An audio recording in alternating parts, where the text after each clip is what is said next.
tous les forages ne se valent absolument pas.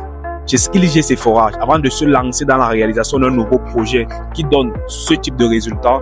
On commence par une étude rigoureuse durant laquelle nous utilisons 2 appareils et 2 méthodes de prospection pour avoir le meilleur point sur votre site.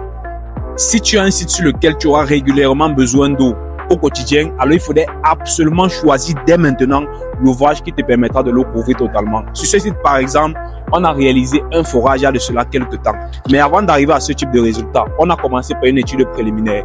L'étude, c'est l'étape où on vient sur le site et on détermine l'emplacement idéal où le forage devra être réalisé. C'est donc ici que l'étude nous a conduit. Après cette étude, on a mobilisé les engins pour la réalisation, durant laquelle on effectue une profondeur de 100 mètres et on a rencontré 3 nappes du haut jusqu'en bas.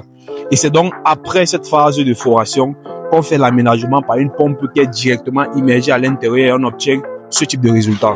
Donc si toi aussi tu veux avoir un ouvrage qui va couvrir totalement tes besoins, peu importe la nature de ton projet, que ce soit un projet agricole, un projet d'élevage, un projet d'immobilier, il faudrait absolument suivre le même process. Si tu veux qu'on suive le même process qui nous permet d'obtenir ce type d'ouvrage avec des productivités satisfaisantes allant de 6 000 jusqu'à 60 000 litres d'eau par jour, tu cliques sur le bouton en dessous de cette vidéo et tu nous laisses un message. On se retrouve directement de l'autre côté pour discuter de ton projet et suivre les étapes appropriées pour résoudre définitivement ton problème en eau. C'était un chien. On est ensemble.